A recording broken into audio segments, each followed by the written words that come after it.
میرا پیمبر عظیم تر ہے،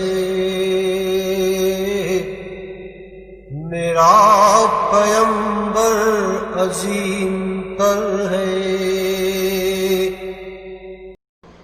بسم اللہ الرحمن الرحیم۔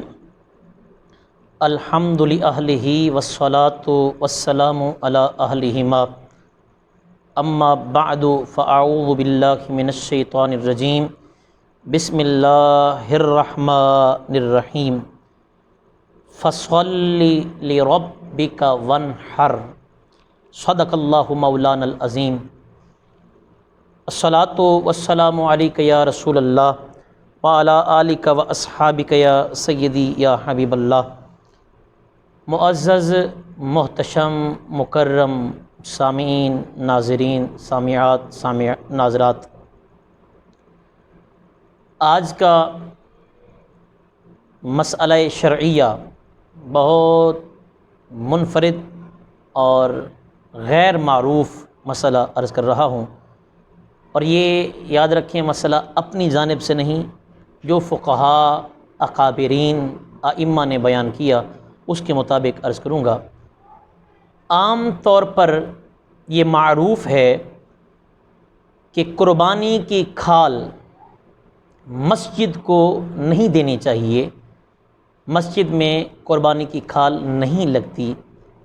اس ضمن میں اس کے متعلق سیدی اعلیٰ حضرت کشتہ عشق رسالت مجدد دین و ملت الشاہ امام احمد رضا خان فاضل و محدث بریلی رحمۃ اللہ تعالی علیہ، آپ فتاوی رضویہ شریف کی جلد نمبر 20 اور صفحہ نمبر 476، جو کہ رضا فاؤنڈیشن جامعہ نظامیہ رضویہ سے پرنٹڈ ہے، اس میں آپ کے حوالے سے درج ہے کہ آپ سے پوچھا گیا کہ مسجد کو قربانی کی کھال دینا جائز ہے یا ناجائز ہے، تو آپ نے اس کے متعلق ارشاد فرمایا، یہ سیم ٹو سیم وہی عبارت میں عرض کر رہا ہوں کہ مسجد کو بھی کھال دینا جائز ہے، مسجد کو بھی کھال دینا جائز ہے۔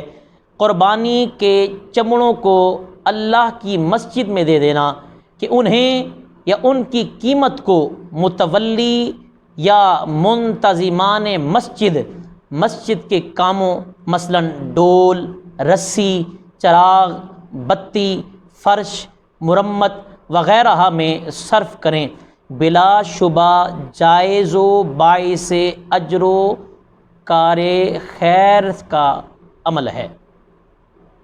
سیدی اعلیٰ حضرت رحمۃ اللہ تعالی علیہ، آپ کا ایک بڑا مقام ہے، صاحب ظاہر ہے، کچی بات نہیں فرماتے آپ۔ تو اعلیٰ حضرت رحمۃ اللہ تعالی علیہ فقہاء میں ایک نام رکھتے ہیں، ماشاءاللہ اچھے فقیہ ہیں، عالم ہیں، اور ہمارے لیے تو حجت بھی ہے، ہمارے لیے تو صاحب ظاہر اعلیٰ حضرت کی بات آئے تو ویسے ہم سر تسلیم خم کر دیتے ہیں، بھی اعلیٰ حضرت نے کہا ہے، سبحان اللہ، کیونکہ اعلیٰ حضرت بھی جو ہے وہ ایسے تو نہیں کچی بات کرتے۔ یاد رکھیں، میرے سیدی اعلیٰ حضرت رحمۃ اللہ تعالی علیہ، آپ کا فرمان ذیشان فتویٰ ہو یا کوئی بات ہو، نعت کا شعر ہو یا آپ کا کوئی کلام ہو، یا وہ اللہ کے فرمان کا ترجمہ ہوتا ہے یا مصطفیٰ کے فرمان کا مفہوم ہوتا ہے۔ یقیناً اعلیٰ حضرت نے فرمایا تو بالکل درست فرمایا ہوگا۔ تو قربانی کی کھال میرے بھائیوں بلا شک و شبہ آپ مسجد میں دے سکتے ہیں، مسجد کو دینا جائز ہے۔ اللہ تبارک و تعالی ہماری کردہ قربانیوں کو اپنی بارگاہ میں قبول فرمائے اور درست مسائل ہمیں سمجھنے کی توفیق عطا فرمائے۔ وآخر دعوایا الحمد للہ رب العالمین۔